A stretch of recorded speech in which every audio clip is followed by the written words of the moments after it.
Hey there, it's Dr. Nadia here, and I wanted to chat with you today about relationships. And not your dating relationships or marital relationships, but relationships with your clients and prospects.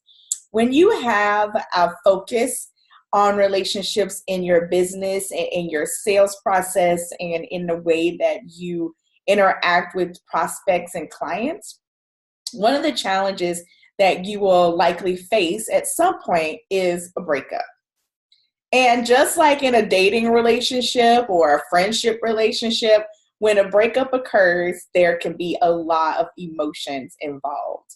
Sometimes it's unaware, like you don't see it coming, and you're kind of blindsided. But for the most part, we typically see it coming, and we're just like preparing ourselves, bracing ourselves for what's to come. And how do I deal with this? Especially if, it's someone I really enjoy working with. Trust me, it's a little bit easier when it's a pain in the butt. You're like, oh my gosh, this is not a good relationship, right? But what if it's someone you enjoy working with?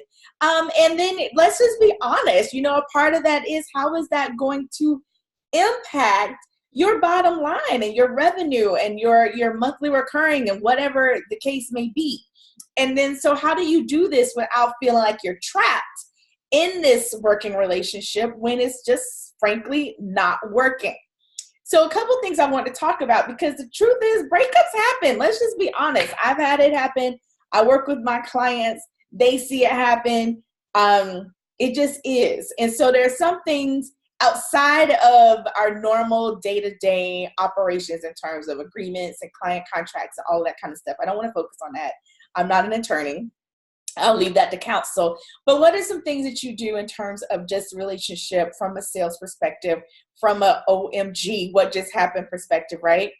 The first thing I want you to really think about is know your non-negotiables. What is non-negotiable to you? What is it something that goes against your integrity? Are they asking for something that's going to now put you in the red? Like, really be clear on that. Know your numbers, know your non-negotiables, and just don't negotiate.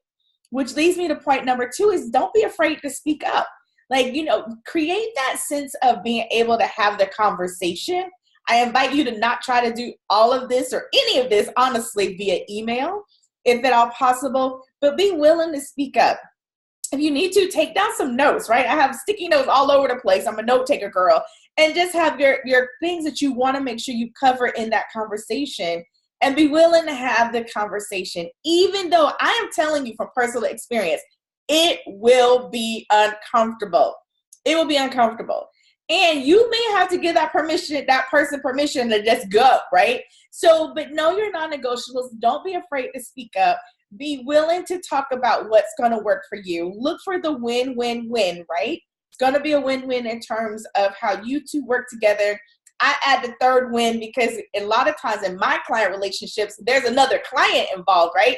And that's going to impact them as well. So look for those opportunities, but at the end of the day, really speak up.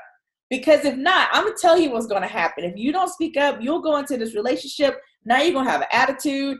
And as I say, you're going to feel some kind of way, and it's not really excited, right? And it's going to show up in your work and your attitude and how you interact with that person at some point. And then everything that you look at beyond that will then be filtered through that lens of how you feel about what's going on in that situation. So take it from me.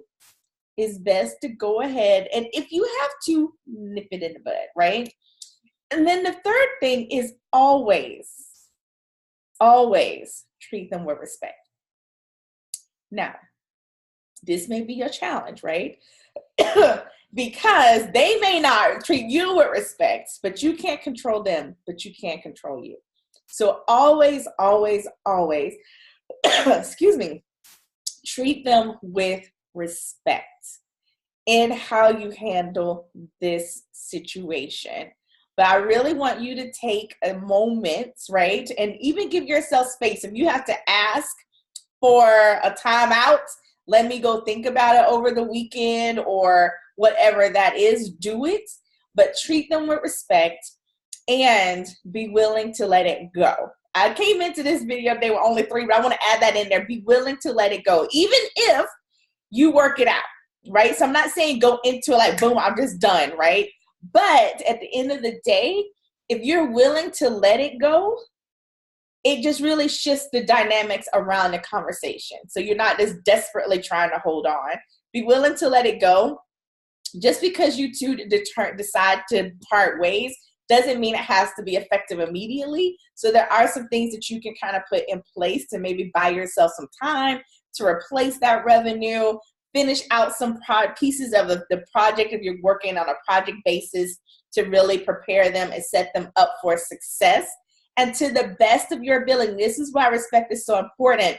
No matter what happens, whether you decide to continue to work together or you decide to go your separate ways, to try to salvage the relationship in terms of everybody being able to walk away from that situation and feel good about it. Now, I know that's a really tall order, but it can be done. Now, again, don't take abuse. That is not acceptable. I don't care how much money people are paying you. They have no right to abuse you and mistreat you and be disrespectful. And that is why respect is such an important piece of this. But I thought it was really important to talk about the relationship piece. Relationships are important to me. It is a big deal. It's a big deal. And when I'm having sales conversations, it's a big deal. When I'm actually working with my clients, it's a big deal to me, even when they're no longer my clients. But I've been there and I see it happen time and time again, where at some point in your business and in your career, it's going to come to a place where, you know what, frankly, this just isn't working. And then how do you manage that? How do you manage your emotions around that? And then how do you have those conversations is so clear. But one of the things is know your non-negotiables. Don't be afraid to speak up. Act with the utmost respect and be willing to let it go, even if you decide not to. And that'll definitely set you up for success and having that conversation, but also in just being clear on the types of clients and the types of client relationships that you desire. Because I'm telling you, it's going to happen. So those are just some things I wanted to share with you. Share your insights, even some of your experiences. What has been your experience with having to let relationships go? What happens when you break up? You know, sometimes you break up to make up, but most of the time you just break up. It's all good, right? So this is Dr. Nadia. Would love to hear from you. If you want to schedule a conversation, head on over to meetwithdrnadia.com. That's meetwithdrnadia.com. Would love to chat with you about what you have going on with your sales processes, your approach to client relationships. And if you have any juicy tidbits or insights around, you know, ways that you've handled this in the past or in your business, I would love to hear from you. This is Dr. Nadia, another episode of Straight Talk About Sales. I'm signing off. I'll talk to you again soon. Bye-bye.